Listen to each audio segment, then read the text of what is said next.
Okay. Hey, everybody. I'm Mike. And I'm Ray. And this is the Know Nothings podcast. Welcome in. And we are special 52. Episode 52 of Know Nothings. And 52. to celebrate episode 52, we're live on the TikTok. And, of course, this will be uploaded to YouTube as soon as we're done talking about whatever nonsense we're going to talk about today. I have no idea if we have the phone sideways on TikTok. If it's actually... We have it sideways, folks. Sideways. So if we're works, weird on the phone, who cares? Yeah. We're recording. You can catch it on YouTube at Know Nothings. We'll be posting the clips later anyway. So, what's been happening, man? It's been 3 weeks since I drove to Colorado and picked up Noah, my son. He's producing today. Yep. He's doing a great job. Yep. I think. I don't know. We'll have to see when we're done. Right? He did hit record. He hit record. So I feel good about that. You got the water cooler talk over there. You can see it on the TikTok, but not on camera. So that was a straight shot back from Colorado? Yep. I drove up there and then picked him up in Snowmass and then came back and I drove to Amarillo, Texas, got a room, then drove the rest of the way through the mountains, picked him up, drove to Denver, got a room, then drove all the way back from Denver to here, and it was like 22 hours straight. So how much did you sleep in that? No sleep. No sleep. No sleep. Not on the last day. So you get from Louisiana to Denver and back in 22 hours? No, it's longer than that. That's like 30, right? Yeah, something like that. It's 20. It took you 20. I took a back road. This was so awesome. I came into Colorado and it was dark and it was in the morning. I got up real early, like at 3 o'clock in the morning, 2 o'clock in the morning, and left Amarillo. And it was dark and I'm driving through like New Mexico, right? Yeah. And it was completely pitch black. So on the way back, there was like these mountains and stuff in New Mexico, like the flat. You know how you see like the desert, like flat top mountains? Yeah. I had no idea that was out there. I was just like driving. It was completely pitch black. Well, you've driven through there before when you were a truck driver. No, right? Never. No I've never been that far west ever. So I get up into Colorado and I go over like one mountain out of New Mexico headed north. And I stop at a Love's and I'm doing some work. The sun comes up and I look over and boom, there's a Rocky Mountain right there. And I was like blown away. It was like in like Purple Mountain Majesties. I had no idea it was there. I had no idea. It's just like a surprise mountain. Yeah, it was pretty crazy. And I was like, wow, that's huge. I didn't really, I've seen pictures of them, but I have never seen them in real life. So I've seen mountains in Virginia where, which is where you're from. Yeah, but they're not as big. They're older mountains in Virginia, so they're worn down. Totally different kind of mountain. Oh my God, these were huge. So instead of going interstate, hey Noah, if anything goes wrong back there, just tell me. Just let me know. I think he's got it, man. Yeah. I think he's a. Okay, so instead of going the interstate, I was like, well, I'll go the back way through the mountains. That was a mistake. Well, it wasn't that big of a mistake, but it took me a while longer. Those roads get a little scary. It was like 2-lane roads up and down a mountain. You just seem like you're on the mountain. Last time I was in Colorado, it seemed like I'm driving on the mountain forever. It seems like the mountain never ends. You never reach the peak or what. It's just like constant. There were some hairpins. Circle up the. There were some hairpins. Really tight. Like I'm not a fan. Like going through, but it was really awesome. Like when I left the Loves and I was in like a valley for a long time and it was like 65 mile an hour on a 2-lane road and I was just getting it and the mountains were all around me. It was so cool looking. Yeah. I was really jazzed up about it right there. But then once I got on into like where you get into Aspen where he was and you get out of the car. Yeah. I wanted to dress up like Lloyd Christmas. You gotta. Like, and I can't even say Aspen without saying like. I know, without talking about Dumb and Dumber. 70 miles to the gallon this hog. Like there's just no way to do it. Like, we watched it yesterday. I love watching that show. They go to the thing and he like. Oh, you watched it. They go to the yesterday. Yeah, they go to the owl benefit and he's like, nice set of Hooters. Yeah. She's like, what? And he's like. It's such a good movie. But I thought about, like, if I would have had more time, I would have totally dressed up like Lloyd Christmas. Or the ski suits that they would, like, that's the a lot outrageous. of effort just to pick your son up. I mean, do a whole cosplay, dress up. And like, not see anyone but him and just, like, show up as Lloyd Christmas. That's a lot orange tux with a cane. Or there's like a Southwestern jacket he wears that I found on the internet. And it was like $600. And I was like, oh, yeah, they used the money to buy a bunch of expensive shit. And even though that jacket is hideous and the hat and the gloves with the tassels, that jacket's like a $600 jacket. Well, yeah, everything they bought was ridiculous. That was the whole, that's the gag. This is all IOUs. These are good. Here's the one for the car. That's $250,000. So gonna want to hold on to that one. It was $180, wasn't it? No, it was $250. Okay, for a Lamborghini Diablo. Now a Lamborghini, new Lamborghini would run you about $800,000 probably. Would it? Are those special edition ones or the? Oh no, I'm talking really? About, no, I think the high end ones would be like $1.5 million. All right, really? That's what you Noah said that. We were talking about that, and Noah said like $1 million. I was like, no, they can't be. Let me Google it up. Price of a new Lambo. Just for you guys out there. If y'all are if in the market, buying a new Lamborghini, this is good information that you don't have to Google. Yeah, we just Google it for you. So no, they still start at $230. That's what I thought. And then they go up in that. They go up when you start customizing. They can get up that $400,000 and $500,000. Man, I mean that's really not that bad if you think about that. It was $250,000 30 years ago when Dumb and Dumber was out. Man, they're really doing good at keeping their prices the same, aren't they? They're the only ones. They're probably because it's like they're making all kinds of. They can make it for way less than that, so they've been ripping everybody off for years. But now a Lamborghini's only like double the price of an F-150. We live in you're right. We live in wacko land. Yeah, like if you were in a household and you bought a $90,000 pickup truck and your wife drives a $90,000 Tahoe, you could buy a Lamborghini. You have $2,600 in car notes to just have two regular cars that every middle class family had for 100 years. What is it, like 10% of your income should be your car note, or is that a lot? I think 10 to 15%. Yeah, I would say like half. I think like half of a week's bring home pay would be like the absolute top you should go on a car. Oh yeah, I am. Now people have $11, $13, $1,600 car notes. Mine's like 3 times as much as I want it to be. I like and I have a $40,000 truck, just a regular. Right. When they were 3 years ago when trucks were just $40,000 and now they're $90,000. Right. But that's changing. Have you seen all that? I haven't been in the market. Well, if you drive by car lots, you remember a year or so ago we were talking about this. You drive by car lots, they're empty, right? Right. Well, now they're full because nobody can sell these fucking things. They're not trying to sell them. Nobody can sell them because people are like, I make $47,000. I can't buy a $92,000 F-150 or a used one that has 100,000 miles on it for $25,000. So for like 9 weeks, the car market has gone down like 2% a week, and now they're selling at MSRP. You know, they were putting $25,000. I saw as much as $35,000 dealer markups on vehicles. Those people should be, I don't want to say killed, but they should be kicked in the nuts real hard. Like you're gouging the American public $30,000 just because you can. Yeah. That ain't business. No. And I hope every one of those dealerships, I'll say it for the record every one of those dealerships, any dealership that did over a $10,000 markup, I hope you have to file Chapter 11 and you lose every vehicle and fucking life is terrible for you because you're a piece of shit. Yeah, totally. I mean, does anybody disagree with that? Like, that's a total piece of shit thing to do. I don't disagree with it. I think if you gouge people, I don't know. First of all, I don't know why people were so anxious to go buy. I guess they were like, oh, there's a chip shortage, and everybody got like, oh, I got to go buy a new truck now. Like, people are just ridiculous. So you got to kind of, but also $50,000 for used car for 3 and 4 year old used vehicles.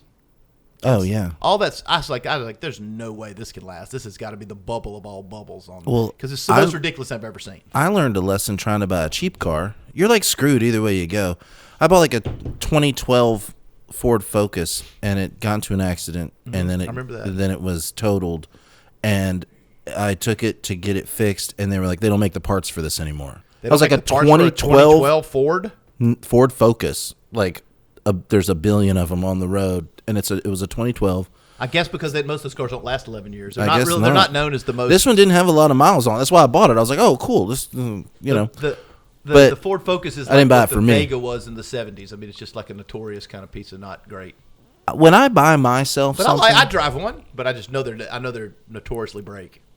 When I buy something, like when I bought my truck, I bought it because I make money with it. I follow that Robert. I know not everybody can do that. I'm in the trucking business. Yeah, every now and then something pops up where they need a pickup truck to take something somewhere. So I bought the 8-foot bed 2500 Dodge Ram. Just your run-of-the-mill most people tradesman. to make don't make money with their vehicles. And that's the reason you shouldn't. That's another reason you shouldn't overspend. Most people are buying this vehicle, right? You're spending all this money, and essentially what you're doing is just driving it to work, where you can collect enough pieces of paper to keep a place to live. That's the whole. Just why would you spend $1,400 a month? I mean, and I've never. I don't know. I do like cars though. I like nice cars. I do like nice cars. I mean, I've had a Vet. I've had some Cobras. I don't have the income to have nice cars to collect. No one has the income since $500,000's become the new middle class. No, but I know you're right. $500,000. Oof. No, I fantasize about getting rid of that truck because it does make its payment for itself. But I also fantasize about just getting rid of it and buying just like a beater. You know what I like? I was looking at guitars you could buy with that. Just think about how many guitars. Think how many little what are your little characters called? Pops. You know, the little things that you decorate. The Warhammer. Pieces. Yeah, Warhammer stuff. What are they called? What do you call those pieces? Miniatures. Yeah. So obvious. Decorate. Look, I don't decorate miniatures. I paint them. It's an art form. Hey, the last ones I saw. It's the super most nerdiest top pinnacle thing you can do, and it's awesome. It's up there with LARPing. But it takes. I don't know, man. LARPing, you got to leave the house, and I'm not into that. It takes way more skill than LARPing, though. You have to have a skill to paint those things, and patience of a saint. It's a lot of patience. It's a lot of coverage. If you just slap it on there, it looks. You should be able to show everybody. I should, but I don't have any on me right now. I had to put them all up for Christmas. I've got the Christmas tree right here. Anyway, everybody if you're on TikTok right now, the holidays, not Christmas. We have 52 episodes of this of us talking about nothing on Know Nothings on YouTube. Just look up Know Nothings podcast. Sometimes we're talking about nothing, and sometimes we just are talking about something and we know nothing. That we know nothing about. No, but sometimes we do know some things. We just rant about everything. Yeah. So, did you see that Turkish senator or congressman in Turkey? No. Dude. So he's up there. This dude gets up there and he starts talking shit about Yahweh, the Christian God or whatever. And I'll be careful what I say here. I don't want the same faith that he had. So he's up there. He's like, oh, it's death to the God. He's like, and Allah will have his revenge. And he's just talking mad shit, right? Dude dies on the floor of, I guess it's the Senate. It's just dies. He is smited. Smited. Yahweh smites or somebody or something. See, karma. I think they're all. I don't believe in any of them, but I don't want to say that because Yahweh just killed somebody today in front of me. I watched this shit. We're live, and we're doing you might say something and it might get might get smited. You got to admit that's pretty wild. That's a huge coincidence. I know that it's a coincidence, but here you are in the middle of this conflict. You start talking shit. You talk directly shit, blaspheme a God. The other God that's your enemy God, and you get smited on the floor of the Senate. It's like something out of my God, that's tragic. This is like good literature. Yeah. I mean, if you were writing a story. That's tragic. I don't know if it's tragic because probably fuck that guy, right? Well, probably, but I'm just saying a guy died. I mean, that sucks. A guy who supports terrorists and wants you dead. I don't know that. You didn't tell me that. I just told you he was. I told you he's from Turkey. He's talking shit about Yahweh and saying Allah will have his revenge. What do you think? He's talking turkey. So what did you think he meant Allah would have his revenge on? I don't know. On turkey sandwiches or turkey Bro, sandwiches. he's talking about us killing people like me and you. Killing people like us. Yeah, I'm not really sad about his death. Fuck that guy. I don't know him, but I'm not people that support terrorists in general. Oh well, I don't support terrorists. Obviously, I say fuck those people. Yeah, pretty consistently. I don't support terrorism. It's a pretty consistent message for me. Although there's a lot of people out there that seem to be supporting them, and look, what some people call a terrorist, some people call a freedom fighter. Right. If that's some good jargon. Yeah. Freedom fighter. Yeah. What do they fight? Freedom. Well, we call if we go fuck somebody up. If we want some oil or something, we call us spreading democracy. Yeah, right. We're not spreading any goddamn democracy. We're spreading the money around. We're spreading your money to us. Oil. All people that have died for some other rich man, it's all been due to either religion or oil or currency of some sort. Or land. Did you say land? I'm not paying attention. Currency of some sort. Which would be land's the most valuable currency. Speaking of rich men, I know I'm probably like a week or two out of this because I don't like look at the news and every now and then it pops up. Yeah. But like they found bodies from the ocean. They left the bodies at the floor. Ocean Gate. Yeah. Ocean. Oh. They found shit. bodies. I forgot when the tube blew up. Yeah, the tube. I thought they were like shot out of all the little holes and turned into vapor. I thought they turned into vapor. But they said they found bodies. Ink or something. They're just like just went to nothingness. Like found body parts. Found body parts. Like a nose hair. Yeah. Did they say what they found? No, I didn't. I'm not reading anything. I just look at headlines and move on to what I'm doing next. I don't care. Nothing ever interests you enough to read the story? Nothing interests me at all. At all? Except maybe drinking beer. Would you read a story about bear? No. Probably skip it too. Why would I read a story about beer when I could just drink beer? That's a good point. So I know you didn't see Biden's little speech, right? About I don't see anything. I work from home. I am in my own bubble, so Biden, just working. So Biden doing nothing. This was working. This is a Biden all-time nothing. classic in a bucket full of classics that he has, right? Like, so this fucking delirious old man gets up there. He's talking. I don't know where he's talking. You can go look at the speech. Talking somewhere to people, right? And there's people recording it and pressing it. And the dude goes, and I'll talk. I can't do that. What are you doing? Go ahead. I'm just looking at it. I can't. Go ahead. I feel like I'm talking to the wall. Oh, yeah, you are, basically. I know. I am a wall. So I lost. Oh, so he's up there, press and everything there. He's just giving a normal speech, a normal speech for Biden. I mean, where him hawing around or whatever. And then he goes, and I remember when I had my brain aneurysm in the snowstorm, and Ronald Reagan sent Helicopter 1 to get. Anyway. That's for real? I saw that. Bro, I thought that was like AI. fake. I thought that was like fake. Is it AI? I don't think so. Yeah, it was so ridiculous. I thought that was fake. This dude said, I had a brain aneurysm in a snowstorm, and Ronald Reagan sent Helicopter 1. What the fuck even is Helicopter 1? Maybe Ronald Reagan did send Helicopter 1 from heaven. Maybe he did. Maybe there's a whole reality we don't know about. There is. Maybe did I just screw up that camera, Noah? I hit. No, I think you're good. Am I good? There's no freezing. We're living in a reality that cannot be real. This can't be real. It's got to be a simulation of like how stupid things happen. The leader of the free world just said, I had a brain aneurysm in a snowstorm, and Ronald Reagan sent Helicopter 1 to get me, and nobody batted an eye because everybody's like, oh yeah. Everybody, it's not even like weird anymore because he does it so often. Now look, and this guy is running against a guy with 90-something indictments. That's the two best we got. The best we got. That ain't the best we got. That's the best they'll give us. The best they want us to vote on. The best they'll give us is a. You think he's really going to be able to that run? senile old goober? No. Donald Trump. You think he's actually going to, after with all these indictments, he's going to be able to run? There's no law that says there's nothing in the Constitution. You can run from prison. You can run from prison? Absolutely. It's never been because it wasn't thought that it would be a thing, right? Right. Well, they're right. Hey, everybody, vote for me. I'm in cell block E. These were our original founders were pretty distinguished gentlemen, despite the slavery thing.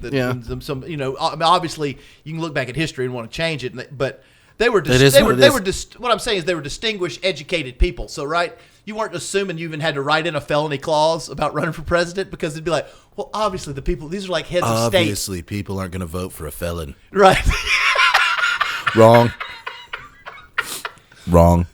The more felonies he gets, the more popular. At this point, though, as much as everybody knows I hate Trump, as much as I hate that. Well, I don't hate him because I don't know him. Whatever. I don't hate anybody. I know you're too nice, though. You're way too nice. But I don't hate him. Hate's a strong word. I hate his personality traits. How about that? No, okay. I hate the things he says and does. But there's no way. I mean, I can't vote for either one of them. I think I'm an RFK guy right now. I think he's the most. What's his deal? Is there some kind of controversy with him? Watch this cord. I think the only thing I've heard it's an extension cord. There's always controversy if you look for it, right? Like, if you want somebody to be a good guy and you start looking for all the good things. Oh God! Everybody, if you've lived 50, if you're 50 years old, you've done something. 50. Let's go with 19. Well, you know what I mean. Like if usually these are old dudes that are running. Yeah, but I'm saying nobody makes it even 19 without having some kind of. I think we just need some younger people. And Vivek's cool, to get into government. I don't know if I'm all in on Vivek yet, but man, he's a smart dude. Yeah. He comes. This is what I want my president. I want when my president speaks for me to go, man, I don't know if I agree with all that, but well, he really sure articulated that well, and confident. I'm proud for that person to be my leader. Like that's what leadership looks like. I do not want somebody giving 7th grade insults like, yeah. I would talk to that reporter over there if she wasn't such a fat porker. But look at her; she's a porker, right? Right. I don't want that guy, and I don't want Grandpa Jones pooping in his fucking Depends and talking gibberish about Helicopter One, which doesn't even exist. Right? What is this nonsense we're living? What are we living through? Helicopter One, isn't it called? What's the what are the helicopters called? It ain't Helicopter One. It's not Helicopter One. It's like Marine One. And Marine you know why 2. it's not Helicopter One? Because there was no brain aneurysm in a snowstorm with Ronald Reagan sending in special ops help, right? But everybody just goes and nobody. Why is nobody in the meeting? Nobody that's not me and you on TikTok or me and you on a podcast or somebody else on a podcast, or why is nobody else? It's obviously happening, right? You know what I mean? Like, it's crazy to me that they're not saying anything about it. Yeah. How do you get this? They're not saying biased? they're not. They're not obvious. saying like this guy isn't fit to like walk the dog. It's so obviously biased at this point that it's laughable. It's comical. Right. Like, even though, like you said, we're living in a reality. We're living in a false reality of craziness. As someone who I mean, the audience, people always just no, you're this. I am the most probably independent person you can meet. I really can hear things from both sides. Me too. And try to understand what's going on. Like people on TikTok, they'll be like, "These two Republicans." You're wrong. And then a video later, be like, "This screaming liberal, right?" Yeah, and then it's like these liberal, and it's like, no, you're wrong. I'm very. We just come from a time period, the 70s and 80s and early 90s, when like you could really disagree with people and like still hang out with them. They still your friends. You weren't like, I fucking hate this, because you're going to agree with more stuff than you disagree with, right? Like, I think as an American population, we could all agree that Joe Biden has dementia or something. Like 99% of the country we got agrees to. with that. I mean, you're just completely we can all ignoring agree it. That what's going on with the immigration is insane. Whether you're on the left or the right, you can't just have this mass pouring over into your country, what your country being invaded. You can't be involved in all these foreign wars, spending all this money on shit you don't know about and you're not vetting, right? Like, well, people are catching on. People are catching on with that, sending money over to places when they're like, "Good Lord, everybody could have got a pretty handsome check in America for what they're sending over to help." And it's pretty nuts. You don't have to give me a check. Like, fix the fucking bridges. How about fix this bridge over? I got a real subject that's gonna be real controversial. How about our 7th and 8th graders be able to read? Right. Or like understand basic history, or like understand basic science. But reading would be. Let's just have them read first. Right. Let's get there. Let's spend the money on that. We can't read. We're on TikTok, right? We don't read. We do TikToks. Here's something about history right now. You know here's something I wanted to talk about that I saw. Oh, yeah. Speaking of like politics and I had it on my notes, which are on my phone, which is over there. But like in Iowa right now, they're like fighting in like a building, like a government building, because there's a satanic wreath with a goat's head, because it passes like the First Amendment laws of, they passed a thing in government buildings, you can put like a Christmas thing. But so like the satanic church came and put like all this satanic stuff in the building too. Which I support. And I totally support that. I support. Why can't they do it? Then everybody's all up in arms about it, but they passed the laws for it. So yes, they can do that. And I will tell you this: you either have freedom of religion or you don't. You either have freedom of speech or you don't. You don't get both. The wreath and the goat's head is like gold. It looks pretty kick-ass. I bet it looks like a good album cover. It's a good album cover. It'd be a good. It's pretty badass looking. That's really where I get really sideways with politics on the left and right. Is the lack of fundamental understanding of like, no, I don't care if you're a Christian or a Muslim or a Buddhist or a Satanist. Everyone has an equal voice. If you either have freedom of religion or you don't, and that doesn't mean you get to.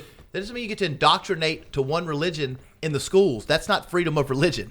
It doesn't mean you just get to put your shit up. You can't just pass laws that, like, freedom of speech, but what I want to say and what you want to say, you can't say. And that's just why that's in there. Going away. Why that's in there is because, like, they don't want the satanic church to have something in there during Christmas, but everybody else gets to. Yeah. That's what they should. 100%. They totally get to. The point of it is to kind of, or don't have any of it in there, or have nothing. But if you're going to vote that it can be in there, then it can be in there. Then it can be in there. If it's good for you, it's good for them. Exactly.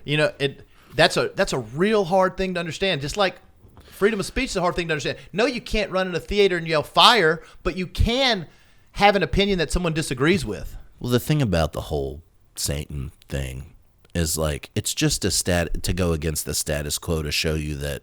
Well, right? Do you think people really march around and be like, "I like Satan"? No, or is it just? It's just like Satanism, it's just like to go against Christianity. They're just making fun of Christian. They're making fun of Christian rituals. Yeah, yeah. It's just It's like a thing they do. It's a bit. It's a bit. Yeah, it's a bit. It's totally a bit. I like it. I think it's funny. I do too. I've read the Satanic Bible, and it reads like a corporate handbook. It's just kind of like do what you do, and like they say, don't harm children. Read the tenets of Satanism. You're going to agree with every one of them. It's like a corporate handbook. You're going to read every tenet and be like, oh, treat children and animals with kindness. Okay, I could do that. When walking in public, bother no one. If someone bothers you, ask them politely to stop. If they do not stop, destroy them. Destroy them. Right? Like, okay, but who does? But everybody really operates under those philosophy, right? Like that's how society is set up.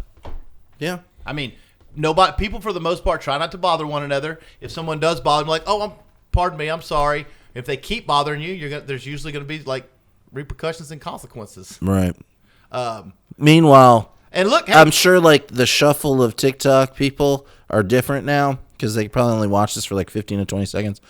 So like, go to YouTube. We're on YouTube. We've had Nothing's podcast. No Nothing's podcast. We've done 51 of these. This is 52, brother. Yeah, but we've done 51. We're true, 'cause this one's in 52 right now. 52 right now. And what you can't see right now is there's like a green screen. I've got a Christmas tree behind me because it's Christmas and we're talking about the Satanic Bible. It's because we can do that. Because we can do that. Because we live in America. How you doing back there, Noah? How's your He's good. How's your Hinkle tracks coming, man? I was driving over. I was actually listening to some Hinkle on the way here. You were listening. I've made $2.12. I know, but I saw that you had like almost 400 monthly listeners with no marketing. 400 monthly listeners. Okay, go to so Know Nothing's on YouTube. Go listen to Hinkle. Hinkle on any streaming. Morning Moon and buy Morning Moon and buy I don't know. We got anything to sell? I don't have anything to sell. I don't have anything. I'm not selling anything. We're not selling anything. Just go stream Hinkle. It's a punk band that I play everything on and sing. Yeah, and I've got how many listeners a month? 300. I've got 363 listeners a month. That's pretty good for an old dude like me. This is the first time you've asked for them. This is the first time I've told people to do it. Really fun though, man. Like they just kind of make you tap your foot, and I'm just like, it's toe tapping. Yeah, get a little smile going. Well, they come from the heart. Yeah. A few of them come from the heart. Yeah, because what the world needs right now is more 45-year-old punk rock. 45-year-old punk rock music. That's what the world needs now. It's dying. That's me. We are dying for 45-year-old rock stars. Yeah, everybody needs 45-year-old rock star. But you know what? Punk music. But you know what? It's fun to do, so you should fucking do it. Well, it is, and I like writing and recording my own music and playing everything. And I think we get old when we think we're old. I've been doing it since I was 15. I've been signed by Warner Brothers. I've done, I was playing in a band that completely got destroyed once you injected money into it, and now it's just me, so there's no problem. But back when I was a youngin', what about how's you and Kim's song doing? I don't know. I haven't looked at jam. Do you like Kim? Oh yeah, and also listen to Kim and Mike on anything. It's not punk music. It's me and Kim, my friend. Like super chill, lay on the couch music. Yeah, it's like drum machines but you heard like the Black Sabbath like riff edge that I put in that one. Oh yeah. You like that one? Yeah. You like that one? I thought that was cool. We sit down and we go like this. We get in the studio here at my house and we go, okay, we've got all day. We're going to write a song and we're going to be done with it by the end of the day. And we write it and record it right there. And I'll usually like play like I'll usually just like play a piano part or a guitar part or something. And then I'll do a drum beat and then we'll just start adding on to it. She'll sing. She sings like an angel. Beautiful voice. I love Kim's voice. She's got a beautiful voice. And then when she starts recording, I'll just kind of produce her vocal a little bit and like kind of sing my way. Like, I think it should sound like this, and when I sing it, I get my point across, but she sings way better than me. Yeah, it's better. It's all in the ear of the Oh, beholder. well, you know. But she sounds, she's some amazing. People think Bob Dylan sings So, better than everyone. you could just look that up on any streaming. That's Kim and Mike. That's just... And we're the only. Were y'all the only Kim and Mike out We were there? the only Kim and Mike. Here's the messed up thing: is though on Spotify we're Kim and Mike with what is that? An ampersand? They call it an ampersand. I'm sorry, what? I don't speak German. Anderson? Is that an ampersand? Is that what that's called? What? I'm stupid. Oh, you talking about the and. Oh, the and. I forget what that's called. Noah, what's that called? Do you know? I took four English classes. I think it's called an ampersand. I could be completely wrong. Is it an ampersand? Ampersand. Ampersand. I don't know. Amsterdam. Somebody tell me. But like when it uploaded to iTunes, they didn't put they didn't put the and in it, so it's Kim Mike. Hello, my name is Kim Mike. Kim Mike. Yeah, it's Kim Mike with a space. With a space in there. Yeah, it says Kim Mike. It should be Kim and Mike. The reason why we just did Kim and Mike was because there was nobody else called Kim and Mike, so I did it. There was nobody else called Hinkle either, which is weird. And why? Not there's no Hinkle, but why I give my songs like names like "I Sold My Soul for Middle Management" or I don't even know what their names are. I give them Tanks weird. But no thanks. Thanks but no tanks is because but no tanks, yeah. Thanks but no tanks is you can just look them up and they're the only songs that have those. Like, I give them, like, wild names so you can look them up. Noah's got your producer back there. It's an ampersand. He looked at it. It is an ampersand. Thanks, Noah. That's a good memory. That's got to be like 8th grade, 9th grade. Yeah, ampersand. Wow. I feel really smart right now. Well, you are really smart, Mike. So I don't know about that. I mean, I could not have. Anyway, I don't like talking about my music, so don't go listen to it. Absolutely. Stay away from it. Don't go listen to Hinkle. I've written 1,000 songs and thrown 998 of them away, and the 3 that are on there are the ones I didn't throw away. But hey, keep putting them out. It's fun. It's fun. See, now that you've started putting stuff out, don't you agree it's more fun to put it out than to keep it on a freaking hard drive? Yeah, you're right. For you. Yeah. What are you going to do? Listen to when you're 87 one day? Go back and I kind of just write music and do that. Like, me and Kim wrote music for the last 20 years. I just drive down the road listening to our music, and I don't care if anybody hears it. Like, it doesn't matter to me. And it's not that it's not any good, or it's just like what I enjoy. Yeah, but it's the punk music to me is funny because I get to write. I've always liked funny music. Yeah. Like, and when I write it, it has to be. I will not release it unless I think, okay, that's good. You know what I mean? Yeah. Well, speaking of good, have you heard about the blockbuster tour that is coming to America? I'm talking about the tour of the century. Now, listen, this is going to rival when you talk about Guns N' Roses. Go to this. When you talk about Guns N' Roses and Metallica in like 91, 92, you talk about the Stones and Guns N' Roses in the late 80s. If you're talking about, have to go to this. When you're talking about Sabbath and Pantera in the 90s, I'm talking about this is a mega event that like we haven't seen since then. I saw this shit and I went, this has to be the most rock and roll thing that's ever happened. Limp Bizkit with special guest. Limp Bizkit with special guest Corey fucking Feldman. Corey Feldman. That's going to be crazy. And I'm going just to see Corey Feldman. And Corey Feldman came out yesterday and did like a guest spot. On one of their shows, on a tour, or like he came out. He came out and rapped. Did he play with them? He played with Limp Bizkit. Oh, we have to. I don't care how much this costs. Corey Feldman came out, but have you seen where Corey Feldman is like, and he like goes up to he goes to sing and he hits his head on the microphone? Oh yeah, Dong. Yeah. Oh yeah, I can't not. This is out of control. When he pops up, I'm like, I have to watch this. And look, he keeps getting booked. I know. And I was thinking I was like, there's no way he's getting more than $200 a night, right? Like, there's no possible. He's getting paid. He's getting like $15,000. Yeah, it's great. $20,000 a day. Corey, his band can't play. He can't play. That's the draw of it, I guess. You know, Wes Borland's going to jump up there and play. Yeah. So while he's playing, that would be. I got to see it. I got to see it live, dude. Here's the thing, though. That's not a YouTube thing. We've been seeing Corey Feldman clips like on TikTok. He's playing to like a 500 cap room or 1,000 cap room. He's gonna be with Limp Bizkit. He's gonna be playing not like the Superdome, but 10,000 people playing basketball arenas, 5,000, 5 to 10,000 people.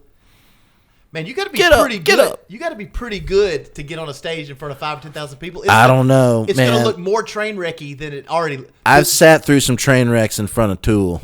Like there was a You ain't Corey Feldman. You think Corey Feldman type? well, of train wreck? this like there was who I can't remember. No, it was who opened for Tool that time we saw him, but right before the pandemic. Was it the guy with like all the electronic slides and stuff? Oh my gosh, this was terrible. There was a guy with like a setup, and he was like playing. It was like an 808, and it was like an 808. Oh, don't worry about it. I got it with my fancy. It was an 808. What? It was like an 808. He had all these like slides. It wasn't like real equipment, and it was just like it was like industrial music that was so terrible. People just like got up and walked out before Tool played. Is that the worst opener you've ever seen? No. I saw Mike Patton open up for Tool one time, and they booed him off stage in Shreveport, and I was like, people are idiots. I was like, y'all are morons, because he was like, okay, I'll shut up if you all get completely quiet. I won't play another song, and we'll let Tool come out if y'all just get completely quiet. And everybody just, you could have heard a cricket.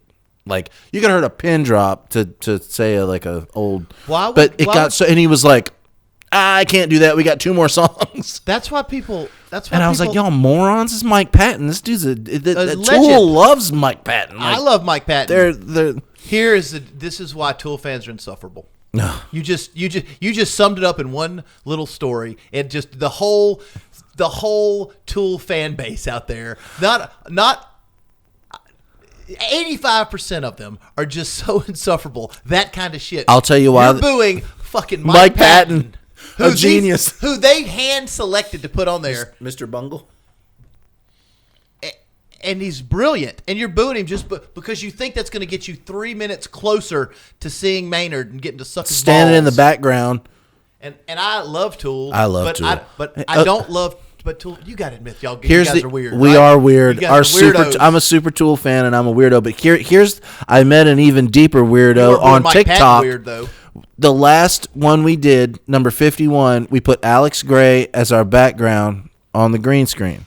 And some guy on TikTok was like, don't steal Alex Gray's artwork.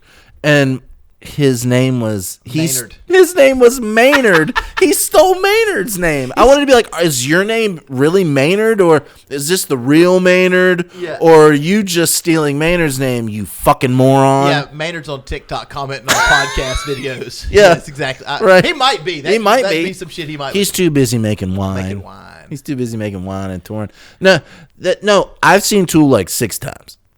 Every time was awesome. Every time was pretty good. And the best time I saw was when me and Noah saw him in 2019. In 2019, when the newest album came out. Oh my God, it was, and we were right on like the side of the stage up, and Maynard was always like off on each side in the back. We were like boom right there. Man, they're brilliant. They're a brilliant band. Here's what I think though. I think the way their fans are makes people that have never listened to Tool really or never not really like them. They just immediately go, fuck that band. And These guys are pretentious pricks. Dorks. Did you know that Tool writes songs in the Pluggaluraluri Ethereum? You know, like they get in and the funny thing about that is like nobody knew that shit until there was the internet, and they came out with it, and then somebody like said that, and the people like, saying it are never musicians, and then or people artists. that are never musicians or play guitar in their life is like, they write stuff in pi, like 3.14. They write stuff. Have you ever heard of the? And it's like, dude, shut up. Shut up. Even when they meet Tool, when they meet their own fans, they're like, oh God, here this dork comes again. I know a guy that paid money to meet Maynard, and they were just like, he sat there. This was years ago, and he sat there, and he was like, they gave him like all these rules. They would go, okay, go up, ask him one question, and hand him whatever you want him to sign, and then beat it. And they were like, we need all of your all's licenses. And they were like, what do you need our licenses for? He's like, well, if you break those rules, you're not getting your license back. And they were like, my buddy's like, I'm not giving you my license. You're not going to, I got to drive home from Dallas. Yeah, you're not getting my license. And they were like, well, then you're not meeting Maynard. And he was like, well, I paid the $500. I paid it. Yeah. Unless you're going to give me $500, I'm not giving you my license. Anyway, he gave him his license. He went up, and it was like, he told me it went like this. He had Inema for him to sign, right? The CD. So he walks up to him, and he goes, oh, they also said don't make any eye contact with him, which that's some stupid bullshit. That's a Maynard. That's a Maynard rule. Now I don't like him, and I like. I love Maynard. That can't be. But I don't like Maynard. So here's the thing. Maynard's a little different now though than he used to be. I think he's changed a little bit. Like no one's that cool. There's no one on planet Earth. I think there's like a thing. Like, what are you, a reptilian? What? Yeah, right. Fuck you. Don't look me in the eyes. You'll see my reptilian eyes. I don't believe. I would just gonna believe that Maynard. So he said he walked up and he was like, "Hey, here, sign this for me." And he was like, "I think it's like an act." He went. Kind of like my Steel Panther, the drummer from Steel Panther. Yeah, that's a great story. Tell that story. Tell what happened. I've already told it to you. No, tell it again. You've told it to me, but not. Okay, so. Noah's never heard it. This is so great. Noah knows Steel Panther? Does he know anything about Steel Panther? Okay. So Steel Panther, they play in Austin and just rock. Dave Grohl was there. They just rocked the house. It's a really great show. It's fun. Like everybody had a great time. But they play up that 80s rock star arrogant bullshit. Like that's their shtick.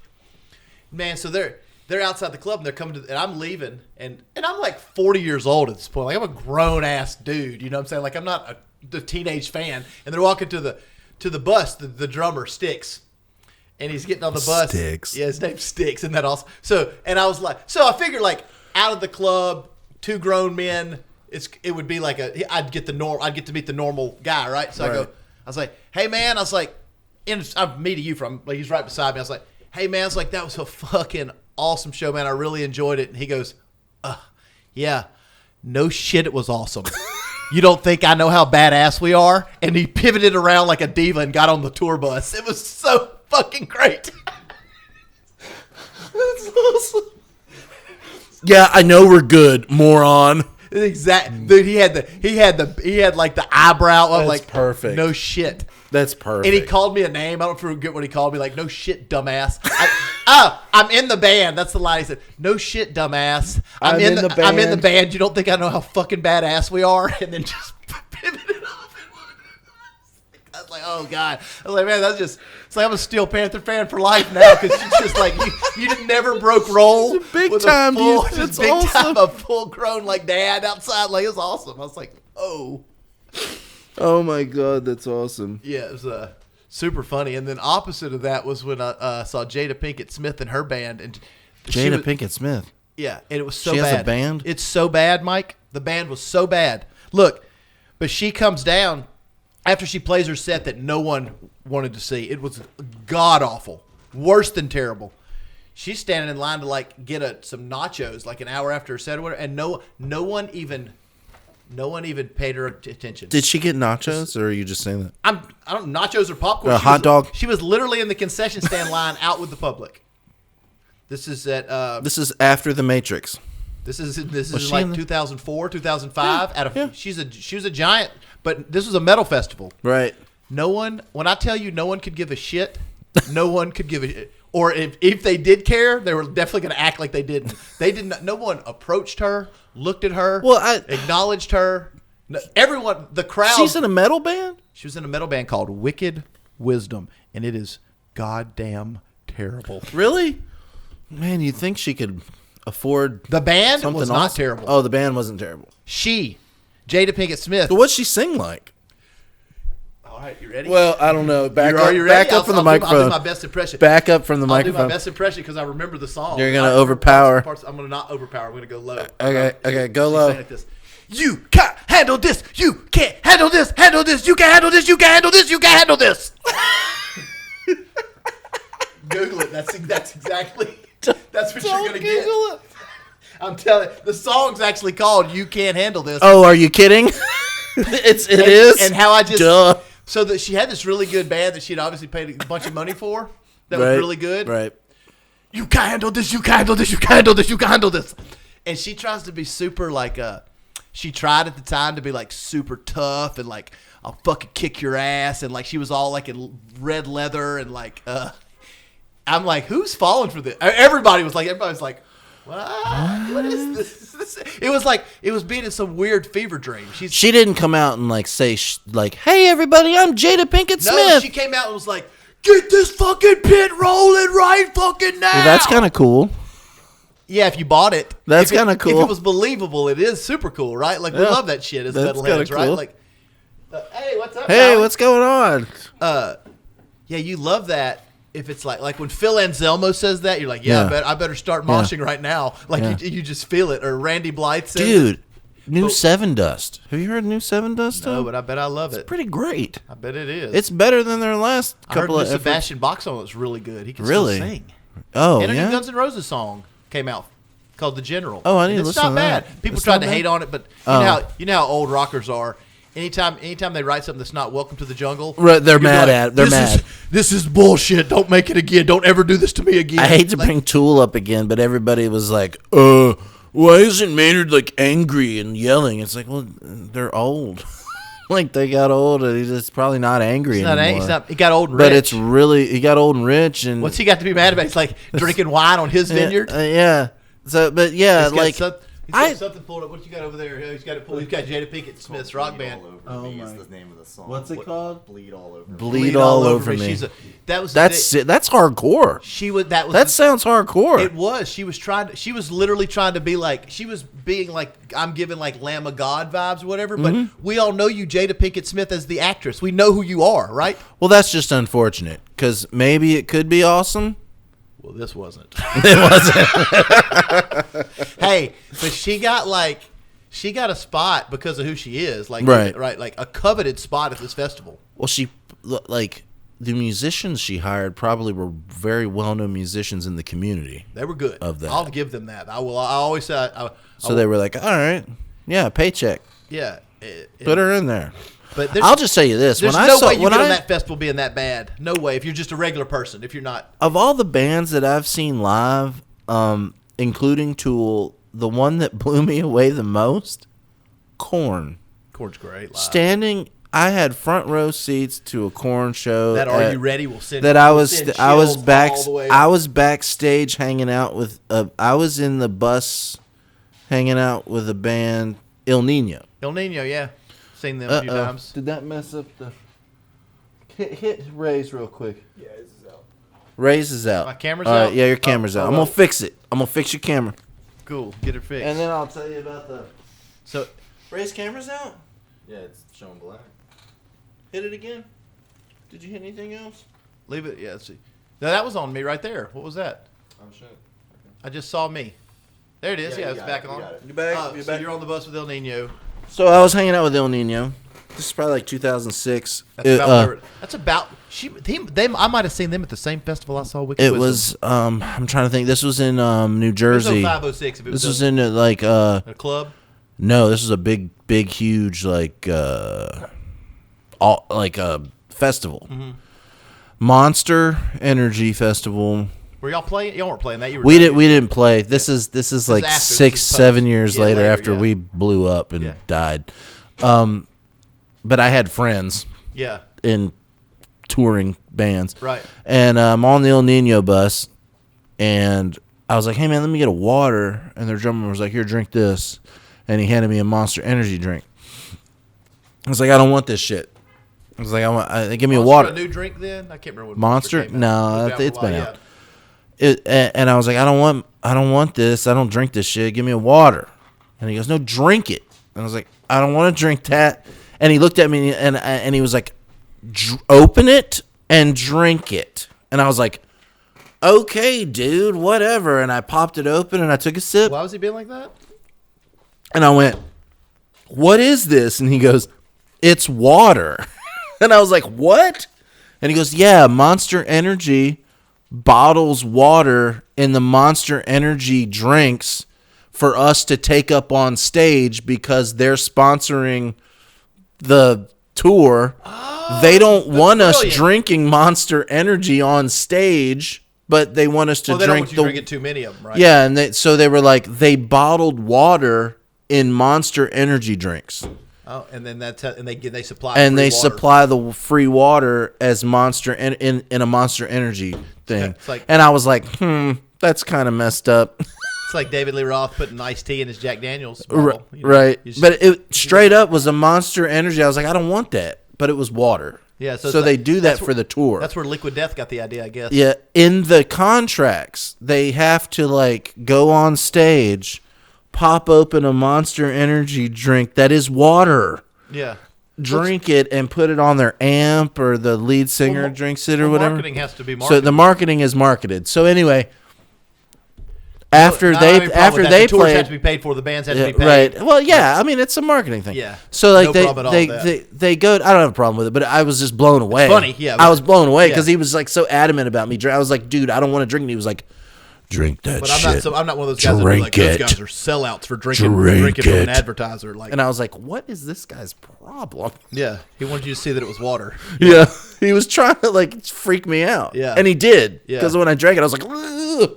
You know, when you feel like you're drinking like something and it's something else? I was like, what is this? Yeah, when you go to like drink I had Sprite, no and soda idea. water, you're like, whoa. So later that night, we got to stand in the front when Korn played at that thing, and oh my God. Oh, yeah, I've seen Korn. I don't even know how many times. I'm talking about just like it vibrating different parts of your body.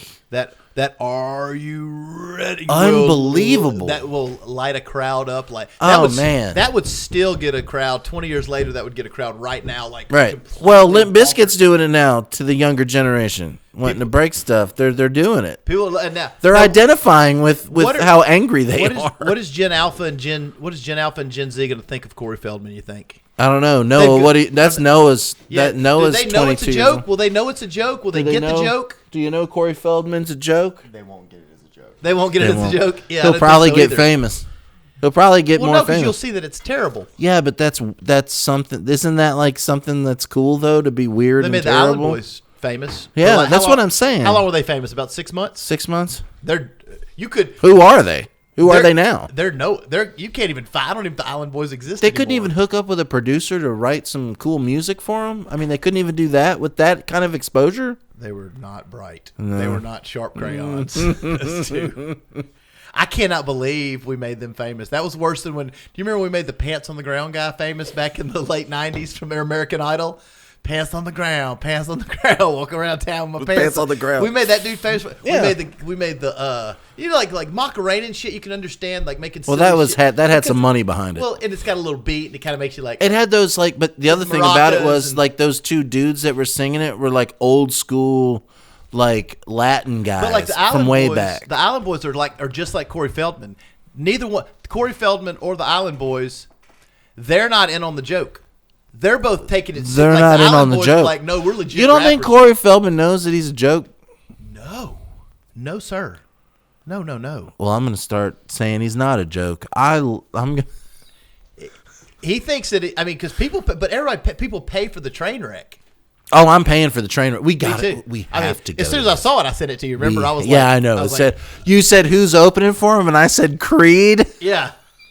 I was like close, but Close, but better. see, like Creed and Nickelback. Well, Creed and Nickelback will have big resurgence in this time because Right. they were actually They talented. will. They were artists. actually talented. They were talented. They have artists. great songs. They were like I'm not. They were I'm- like the Winger. Okay, I'm not hating them. They were just like Winger in the '80s. Somebody needed a band to shit on. Right. You need a band that's in this kind of rock. God, all those guys became millionaires. And you shit on those guys, and they got. But those Dude. guys were actually good. Like Winger Creed, was talented. Creed. What they Creed was do? talented. Sell 20 million albums. I'm not a Creed. Somebody bought it. I'm not a Creed fan, but they're good musicians. They wrote good songs. I like Mark Tremonti's other bands. Yeah. I like Tremonti and I like Alter Bridge. Alter Bridge, yeah. They're like the funny thing about Tremonti and Alter Bridge are they're too complicated for the normal listener to like. Yeah. Like that's too like But those are that's too like guitar if like would- savvy if for people people to shit like. on Nickelback or Creed, people just kept listening to them. It's just they became Right. the victim of the day. It was If you think about Winger, and in the 70s, I'm trying, who was it in the 70s that became? But remember what I said about when I saw, like, because Fred Durst never did any interviews, and he said that Limp Bizkit was a joke in the beginning, and then it became like a thing. I never have believed that. So you still don't believe that? You've got to watch. Now I watch it. When I watch this concert, I'm like, oh, he gets the irony of it. He gets the yeah. But that's as a 50-year-old. He wanted to be he wanted to make movies. He didn't want to be in a band. He went to the company that was like pushing them, like his A&R people and all that, and he was like, well, I want to make movies now. And they were like, your band's like the #1 band on the planet right now. What are you talking about? He was like, but it was a joke. I mean, you know what I mean? Yeah, like, so he's but not. They're just like the biggest party band. They're like a Van Halen. I don't want to put him in. Okay, don't murder me on that. Yeah, I'm getting in scary territory right there on the internet saying Van Halen and Limp Bizkit the same thing. Well, you know the Van Halen. Sorry. You know their past, right? But they're a party band. Do you know their past? Yes. The Limp Bizkit and Van Halen past. No. You don't know their history? No.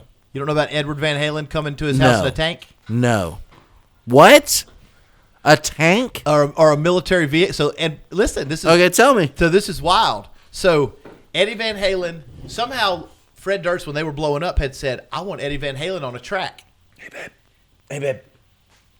And he was able somehow through his managers to get Eddie Van Halen to come play on a track, which is miraculous. Something happened. I don't know all the details. At some point, Eddie Van Halen... Oh, I know what it was. Eddie Van Halen said he felt like a scholar in a room of kindergartners. So he's like, basically... Thank you. Basically, Eddie Van Halen was like, I'm out of here. Right. I thought I was going to do this, but I am not. How did they freak him out so bad? I think he was... This is at the studio, like when they start playing together. Yeah, did like Wes Borland walk in and like all white face paint? They didn't freak him out. It was when they started playing together. They were just bad to him. They didn't scare him. They were just bad to him. Yeah. So anyway, so Fred Durst ends up somehow with one of his guitars and like an amp, right? But Edward had left. So Eddie Van Halen starts calling Fred Durst like, "Hey man, I need to come get my." Well, Fred Durst doesn't answer the phone. He's like, I think he's like, fuck it, I got Eddie Van Halen's guitar. I was acting like I'm just gonna hang out with it. I'll just blow him off. So this goes on for a couple weeks. Eddie Van Halen trying to get in touch with Fred Durst. This motherfucker gets a military vehicle, either a tank or some Humvee, some sort of military vehicle, gets somebody to drive him, drives over to his house with a gun, pulls a gun on Fred Durst, puts a loaded pistol to his head. Are you serious? With a cigarette in mouth. This is the eyewitness account from the guy driving the vehicle or whatever. Really? Cigarette in mouth, never took cigarette out, ash still going, gun in hand, cocked gun to Fred Durst's hand, walked in his house, put the gun to his head, give him my fucking shit. You're right. Right now, Fred Durst basically shit himself, gathered all his stuff for Eddie Van Halen, and out that's a for real story? Mm-hmm. Wild, that's right? Wild. Rock and roll's a crazy business. It's rock and roll. But yeah, so it was just funny that you'd mentioned Van Halen, and then when you mentioned Van Halen, but Van Halen's a party band. Here's the funny thing about Van Halen. Band. Eddie Van Halen was so good on the guitar, and he was so innovative and like did things people didn't do before on the guitar, but yet they had like this jokester on the microphone, just a clown, but a great frontman, great frontman, entertainer from hell, yeah, total entertainer. Yeah. You know, like just for the time period, right? For the time period. Now it wouldn't be totally douchey and terrible. Whoa, it's like, what is this guy? I do lots of cocaine, baby. Yeah, you know, like I'll take you back and fuck your girlfriend, honey. Yeah, like ooh, I'm hot for teacher. Yeah, you know, like all that's bad. Doesn't play in 2023. Doesn't play right now. But it did. But it did in the 80s, the 70s, late 70s, early 80s, early 80s. The debut Van Halen 1. Yeah. Do you think that Sammy Hagar made the band more sophisticated? Absolutely. Yeah. And better. If you're a Hagar, if you just want to go for like pure unadulterated rock and roll, like this, like, you know, we're just kicking ass and drinking a 6-pack and getting in a fight and cheating on our girlfriend, you know, just want to raise hell, it's Van Halen with Roth, right? Right. But if you like really want to listen to music and kind of like, to me, I find Sammy to be a much better singer. Right. Well, I do technically too. better. But I also like but the songs David. But the songs are a lot more polished and they're popped up right. on radio. But like, obviously, I know like some of the Roth that is just silly to me. Like when I hear like Ice Cream Man to me is as silly as the R&B lyrics that already. I can't do silly. I cannot do David silly. Lee Roth after Like, when he was doing, silly. I was like, I'm just a gigolo, and everywhere I go. He did all this crooner stuff. Yeah, but after that, when you start getting in your mid-20s, early 30s, you start about, I'm the Ice Cream Man, stopping when I'm passing by. That's just, it's so like, what are we doing? What are you 12? doing? What are you doing? Talking about like making this sexual innuendo about, I'll lick your ice cream, like, just, I don't know. I'm not a fan of that shit. But I was a fan of like Panama is undeniable. Everything Van Halen's, they're a great band. They were never like one of my favorite bands. I just always respect the shit out of them. They were never one of my favorite bands. But you got to respect them. And here's the thing: hit after hit. whenever their songs come on, they rock. And I've listened to them before, like driving. Oh, Van Halen one's you put a little Van Halen on driving on like a drive, and it's driving music. It's driving good. Music. It's good. Great. It's great. I also do love. I'm saying the things I don't like about it. Things I don't like about the Roth era are some of the hokiness. The things I don't like about the Hagar era are some of how cleaned up and polished, how well produced everything was. Did you see him on Howard Stern play? Who did DLR? They did. It was Or Sammy. Sammy. Oh, I saw. Yeah. I watched Just in the I think it was like in the last couple months. You know he's 75, right? Yeah, and I'm watching 75. him. They're going on tour, and they're on Howard Stern, and man, they played Right Now, and it was like, oh my god. Sammy And even though they sold Right Now to like Pepsi and like got the payday, I get it. But like, man, when he's what's up? Oh, here. Hit the escape button all the way in the corner. All the way in the corner. All the way in the corner. Yeah. That's good. When they did the what? They did Right Now, and he hit all those notes, and then he didn't hit like the really high notes because they're fixing to do a tour, and he was like, I ain't doing that. Yeah. Like, I don't want to burn my voice out on this. Sammy Hagar is a bona fide badass. I love that dude. He's so great. Rock and roll the core. But if I had to pick, I think if I had to go, I'm probably Van Hagar. If I had to just pick one, I'd probably listen to more Van Hagar than I do. But God, no, I'm the other way. Van Halen one's a monster. Though. I'm more David Lee Roth, and it's probably because I like David Lee Roth stuff after Van Halen because he did all these really funny songs like David Lee Roth's the East Coast girls are hip, but he did all, and it was so funny. I just don't like. I like funny music. I guess I like funny music. He's so weird to me right now. Well, right now, but he was like that in the 80s. Burned out. Like, is he burned out? He's just like, he's way too hyper for somebody that should be 67. Well, he's on drugs. Well, yeah. The only way you're hyper, I'm old. I'm middle aged, and I'm not hyper. The only way to be hyper now is to be on stimulants. Yeah, but I'm not, and I'm ready to go to bed right now. But Lemmy was on speed. Lemmy Kilmister was on crystal meth all the time. He never behaved like David Lee Roth. He was constantly. It was on crystal meth. Yeah. Really? Yeah. Well, he was playing that bass. Did he play bass? Motorhead means. Did Lemmy play bass or guitar? Bass. Well, Motorhead means speed addict. Oh, it does? Yeah. He was open that he did speed almost every day. Noah, spin around and take over for me while I go use the bathroom. Just, talking to the microphone. Whatever you got to do. You go ahead. Take over. You got to run and take a potty break? Just leave it on Ray and let Ray talk it up. Yeah, so I don't think the fact... Are you familiar with David Lee Roth at all? Yes. Okay. Don't you find him to be like way too odd for a 65, 70-year-old dude? Like he's just not in control. Like the things he says are just unhinged. That's how he was that was his whole shtick. That's his whole shtick. That's the whole thing of him is that he just. But so you think it's a shtick or you think it's real? A little bit of both. That's where so if it's a shtick, then I roll. But like if it's real, I'm like, there's no way a 70-year-old guy could be that hyper and that. You ask him a question, he can't answer the question. You know what I'm saying? If you've ever watched an interview with him, yeah. When you ask him a question, he's like, "Oh, bibbidi bop bop Buddha, yeah," and then he starts talking about something, and he's like, "And the girl said banana." Yeah. And then he never answers the question.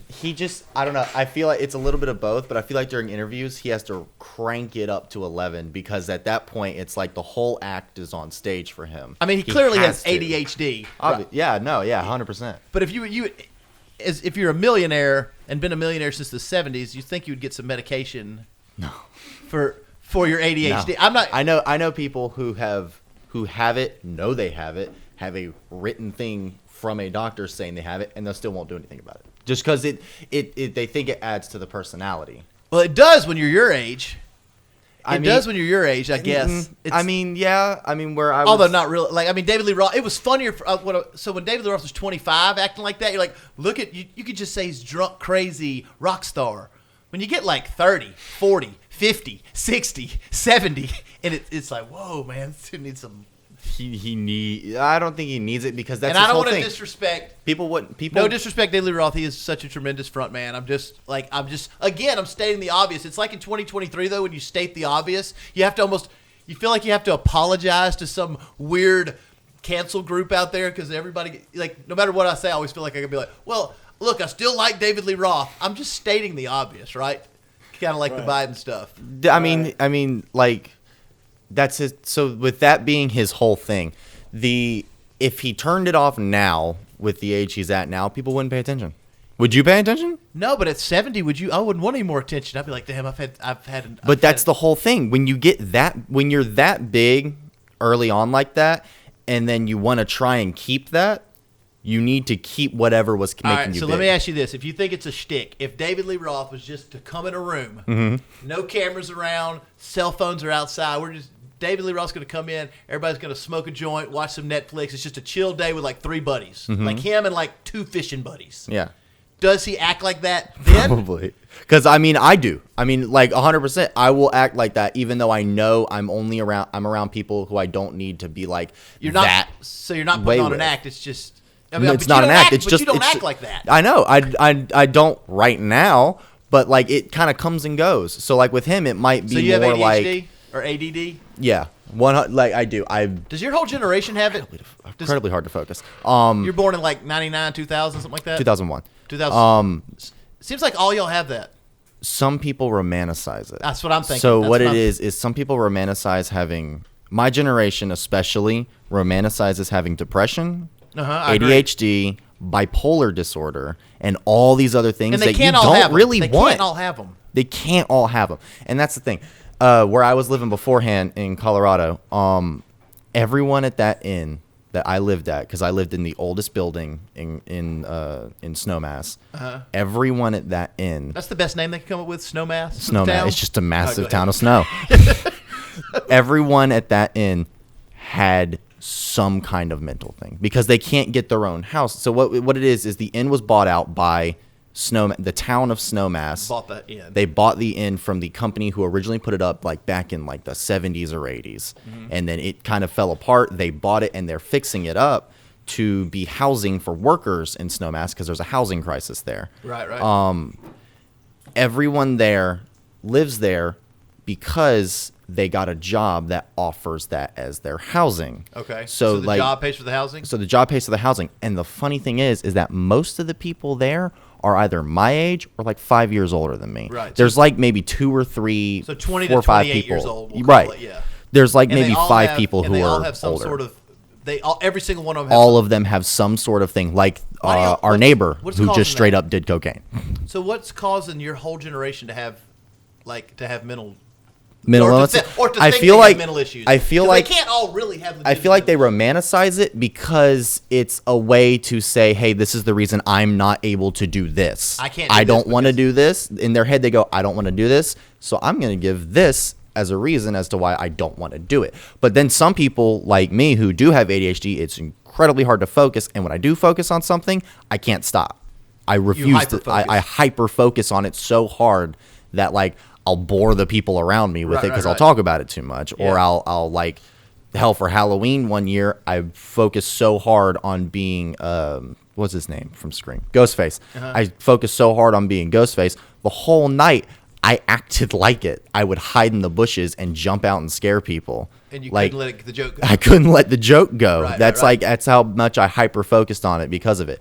But these people who romanticize it do it because they think it's a way for them to kind of get away from their problems in a way. But they also do it because they think that by doing that, it is a way of saying the older generation fucked us up. we traumatized y'all. Yeah, so now they act like they're based on the traumatized. trauma we gave y'all. Yeah. Y'all all have mental disorders. Because if all the people you know that are so we'll say born from say 98 to 03, that'd probably be the group of folks you hang out with the most, right? Yeah. Okay, in that group of folks, that's my kid's age and your dad's kid's age. How many of them are not taking medicine for something? Would you say? All of them. They're all taking medicine. No, they're not all taking medicine. They're all either taking medicine or have ADD or depression or some kind of something. Yes. Every one of them. Yes. But when me and your dad were your age, 25, 30 years ago, no one. If you had a group of 15 friends, none of them had any diagnosis. None of them were taking medicine. This is like an interesting conversation to me because that's a fascinating shift. I would love to see what the real stats are on that. I have a fascinating shift. I have a friend, not going to say his name at all, but in 2020, he got diagnosed with schizophrenia. Mm-hmm. He's a heavy pot smoker. Uh-huh. So, like, one of the things that does is if you have that already, because he does have family who did have it, mm-hmm. If you have that already by smoking as much as he did, it would bring that to the surface. It pulls it out in a way. He did not take medicine at all. He went to the doctor a couple times for his schizophrenia. He went to a therapist, and I remember he told me and another buddy once, I have the therapist like wrapped around my finger, like, oh man, I'm like teaching her stuff. And it's like, that's not true, because she's dealt with so many people who are schizophrenic. They all think that when they're not taking medicine. They're fooling the doctor or the Right. therapist. Everyone thinks they're fooling the person who's trying to help them. Which is, why would you want to fool the person who's trying to help you? Right. I feel like that's a part of the schizophrenia, is that they feel like they need to be higher. Yeah. Than whoever who says they're mentally not there. I don't know enough about it, but yeah. Right. But I just remember him saying that, and we all kind of looked at each other and we're just like, that's not okay. That's not good at all. Yeah. But like that rears back to my generation won't take medicine for anything, even if they have something. So they'd rather suffer? So they'd rather. Y'all enjoy the suffering? They don't think it's suffering though. Like some people, they just think it's part of their uniqueness. Them. Yeah, like some people with depression won't take medicine because they love it. They say they don't love it. They say, "Oh, I hate having depression. This is the worst thing on earth." And then it is kind of hard. Like they don't want to get up and brush their teeth or anything, right? Like People with depression, like they won't they don't like to do anything. I mean, everybody's dealt with a little bit of depression here and there, like probably. Right. Like so like the last 2 weeks. I lived in Colorado, moved back because of something that happened. When I was still in Colorado during this move, before he came and got me, I was very heavily depressed to the point where I was not taking care of myself. Like you were right. Like some people don't want to brush their teeth. I didn't want to brush my teeth. I didn't want to get up out of bed because it was so bad that it just. But I knew it was there. I knew what was happening. I knew what I was doing, that I should be getting out of bed. I should be trying to make the day better, but I couldn't because it was just so awful in my head. It's all it does. Yeah, but it just eats you up. Right. That's what it does. And that's why I think people should take medicine for it, cuz I had one friend who did take medicine for depression. Do you think y'all I don't think y'all exercise as much as we do. No. I don't think. No. I know y'all didn't go outside and play in the same level, but y'all did some. But y'all did a little, but not as our generation. But I just don't think y'all stayed like fit or athletic or something or at the gym as much as say in the 80s and 90s. It seemed like it was more of a culture of that, and I think that adds to mental health. Yeah, 100% it does, because there are some people who do work out like that. I actually have a friend who does. Mental issues, right? And they're not like romanticizing all these mental issues in their head, because you know what they're doing 24/7. They go to the gym and they work out all the time, because it builds up those endorphins and it makes you feel good. I wake up sad. I feel good when I'm at the gym. Right. So like what my generation has latched onto is the idea of mental illness. For some reason, and it being fun to have, and being your personality. Yeah, that's the other thing they have. That's a big thing. Is it being the personality? This mental disorder is my personality. Right. Something I see is it's some weird concoction that I actually talked to someone in Colorado about this. It was just like a 2-hour long conversation about this because we got really into it. Yeah. Where they were saying that, yeah, they have depression and then they also have bipolar disorder, and then they don't take anything for it. And I asked him why, and he goes, oh, well, just because it's expensive to take care of it. I go, yeah, but you have to take care of that because celebrities who are depressed and you listen to their music now after they've already killed themselves, and they're depressing. It's depressing. They're talking about all this stuff, and it sounds depressing. It sounds like good music, but it sounds depressing. It sounds upsetting. And then, was it like 20 years later, they unalive themselves, and then you have my generation, for some reason, growing up on that music, and they think that that's something good that they want, not to unalive themselves, like but to have the darkness in them. It's like, it's not good to have. Every generation grew up with darkness in their music, and teenagers wanting to find, and everybody's looking for who they are and what they are, and it's a fascinating thing to me. I see it's harder for people in your generation to interact with strangers. That's not something they do well. I don't do that well. I mean, I can interact with strangers. One of my big things is something that actually makes me feel good is that I actually, when at work or wherever I'm working, talking to people I don't know, learning how they talk, seeing how they talk, and seeing if they move their body while they talk or not, or how they act while they talk. If you can kind of read a gauge, you can kind of take a gauge on them and learn through slight little interactions what kind of person they are. Yeah, and I don't want to be like old man on the porch screaming at the clouds. I genuinely would try. I notice this stuff, and I think it's an interesting human dynamic, and it will get studied over time, and there'll be reasons like this generation was like this. I mean, our parents' generation were kind of mean to us because of how they they're being raised by people from the Depression, and then our generation got kind of spoiled because our parents didn't have as much. So it's just kind of so they're like, oh, I'm going to make sure my kid has everything, and then we're like, well, we're not going to give our kids everything, but we're going to over emotional our kids, right? Our parents never told us they loved us, and our parents were mean to us, so we're going to take our kids, y'all. And we're going to tell them every 3 seconds we love them. We're going to buy them trophies for everything. We're going to tell them they're the super wonderful. We're going to prop them up, and we're going to give them so many gifts, so big of Christmas, every toy they want, every car they want, and we set them up for a lifetime of failure and disappointment because we didn't get a lot of emotional love. We gave a ton of emotional love. And that's our generation. Gen X basically gave Gen Z a ton of emotional love, I think too much, to the point where if I have any ill feeling, I don't have to deal with it. Someone's going to come deal with it for me, or my mom's going to take care of it, or because we loved y'all so much, I think, and we didn't get loved like that. So I think we did too much, and I think we fucked up. My gen.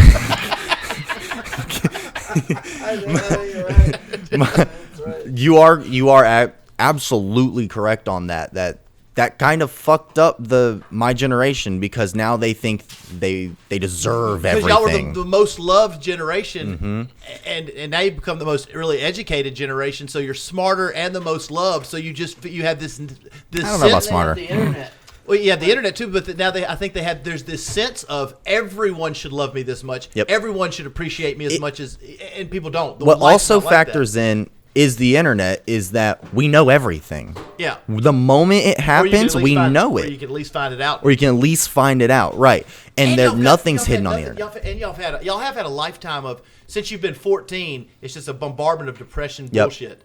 And that's why I do famine, believe every fight, every riot, you just constantly bombarded with. That's why I do believe there are more than not people who in my generation who have depression because of that, because they've just been hit with depressing news the day after the next, after the next. I think what I was saying about the overloving and setting that generation up for false expectations, coupled with a constant bombardment of the bullshit that goes on in our world, has made for a generation that is having a difficult time navigating early adulthood. Right. It is pretty hard navigating early adulthood, especially with all those factors blended in, and then you add in the fact of, and then add in financial pressure that y'all can't afford anything. Hard to afford anything. You can't afford anything. That's why people were living in that inn. They get jobs, and then those jobs pay for the apartment and allow them so to you live also there. y'all came from being overloved and coming from an economic background that you'll likely never be able to achieve because it just doesn't exist for you guys anymore. The cost of housing and the price of things is not what it was for your parents or for me, for my generation. So y'all had everything and you were overloved, and you get out there, you're like, holy shit, this is the hardest thing I've ever seen in my life because it's y'all walk into a time in American history when it's the most expensive in history. Yeah. Everything's out of control and wages haven't moved since 1982. All the other stuff we talked about, the constant bombardment of wars and riots and, you know, every trying to split all the races and just everything's negative. That's a lot to process at 21, right? To me. Yeah, it really is. So I feel for you guys, man. No, it's been like an hour and a half. Mike, Noah took over your spot. We're gonna we'll end it right there. We're gonna pick this up. We'll pick this up next time. We'll see you guys soon. No nothings. We're out.